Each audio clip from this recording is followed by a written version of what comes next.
কল্পনাও করি নাই যে এত ভালোবাসা পাবো। আমরা একদম রাস্তায় বাজারে তাদের উঠানে গিয়ে কথা বলছি, কথা শুনছি, একদম তাদের কাছাকাছি যাওয়ার চেষ্টা করছি। সকাল থেকে রাত পর্যন্ত আমরা হাঁটছি, হেঁটে হেঁটে কথা শুনছি, সমস্যাগুলোর কথা শুনছি, জনপ্রতিনিধির কাছ থেকে তাদের প্রত্যাশাগুলোর কথা শুনছি এবং সবাই এত মন খুলে কথা বলছেন এবং আসলে খুব কাছ থেকে গ্রহণ করছেন, অনেক ভালোবাসা দিচ্ছেন। কেউ খাবার দিচ্ছেন, কেউ চকলেট দিচ্ছেন, ছোট বাচ্চারা এগিয়ে আসছেন, বাচ্চাদেরকে নিয়ে আসছেন কথা বলতে, ছবি তুলতে, মুরব্বিরা আসছেন, দোয়া করে যাচ্ছেন। তারপরে আমাদের আঙ্কেল আন্টিরা এসে বলে যাচ্ছেন, প্রতিজ্ঞা করছেন, প্রত্যাশা করছেন আমার কাছ থেকে। সব মিলিয়ে খুব ভালো অভিজ্ঞতা। একেবারেই আমার এলাকার মানুষের সাথে এত কাছ থেকে মেশার এবং কথাগুলো শোনার, অভিজ্ঞতাগুলো শোনার এই যে অভিজ্ঞতা, এটা আমার জন্য অনেক বড় একটা পাওয়া। আমরা মেনে চলার চেষ্টা করছি যা যা নির্বাচন বিধি আছে আমাদের, সেগুলোর মধ্যে থেকেই আমরা প্রচারণা চালাচ্ছি। একেবারেই মানুষের যাতে কোনো প্রকার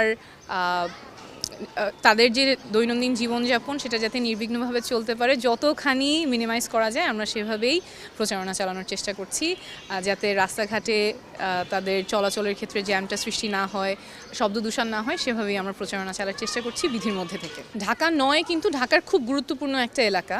এখানে খুবই ঘনবসতিপূর্ণ একটা এলাকা। সবাই পরিশ্রম করে, সৎভাবে চলতে চায়। 1 টাকা ট্যাক্স কেউ কম নেয় না।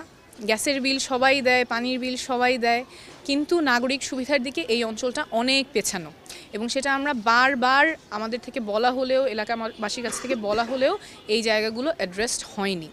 তো আমাদের যে ইশতেহার আমরা প্রকাশ করেছি সেখানে একেবারেই এলাকার যে সমস্যাগুলো, যেগুলো আমরা শুনে আসছি মানুষের কাছ থেকে, গ্যাসের সমস্যা, গ্যাসের বিল দিচ্ছেন প্রতি মাসে কিন্তু চুলা জ্বালালে গ্যাস নেই, রাত 2টা-3টা পর্যন্ত জেগে থাকতে হচ্ছে, রাস্তাঘাটের সমস্যা, জলাবদ্ধতার সমস্যা, ডেঙ্গু সিজনে মশার উপদ্রব এবং ডেঙ্গু চিকুনগুনিয়ায় আক্রান্ত হচ্ছেন, চিকিৎসার যে অবহেলা, এত লাখ লাখ মানুষের জন্য একটা মাত্র সরকারি হাসপাতাল মুগদা মেডিকেল, সেখানেও অনেক অব্যবস্থাপনা আছে। এই সমস্যাগুলোর একদম বাস্তবায়নযোগ্য যে সুনির্দিষ্ট পদক্ষেপ, সেগুলো নিয়েই আমাদের ইশতেহার এবং ইশতেহারে যে প্রবলেমগুলোর কথা আমরা বলেছি, সমস্যাগুলোর কথা বলেছি, সেগুলো একেবারেই মানুষের কাছ থেকে উঠে আসা। যে আন্টি আমাকে বলেছেন গ্যাসের সমস্যা, যে আঙ্কেল আমাকে রাস্তার কথা বলেছেন এখানে তো রাস্তা আমরা মেনেই নিছি, মঙ্গল গ্রহের মতোই রাস্তা হবে, এর চেয়ে ভালো আর হবে না। এই জায়গাগুলোতে আমাদের সুনির্দিষ্ট পদক্ষেপ নিয়েই আমাদের ইশতেহার, এবং ইশতেহার নিয়েও কথা হচ্ছে, অনেকে পড়েছেন, অনেকে ফিডব্যাক দিচ্ছেন, শুভেচ্ছা জানাচ্ছেন, শুভকামনা জানাচ্ছেন, সেটাও অনেক ভালো অভিজ্ঞতা হচ্ছে।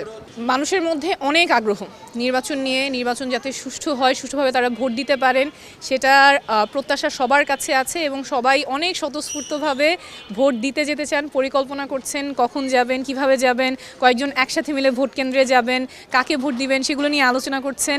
তো আমরা অবশ্যই চাবো যে সুষ্ঠু একটা নির্বাচন হবে, যেখানে জনগণ স্বতঃস্ফূর্তভাবে নির্বাচন কেন্দ্রে গিয়ে নিজের ভোটটা তাদের পছন্দ মতো দিয়ে আসতে পারে।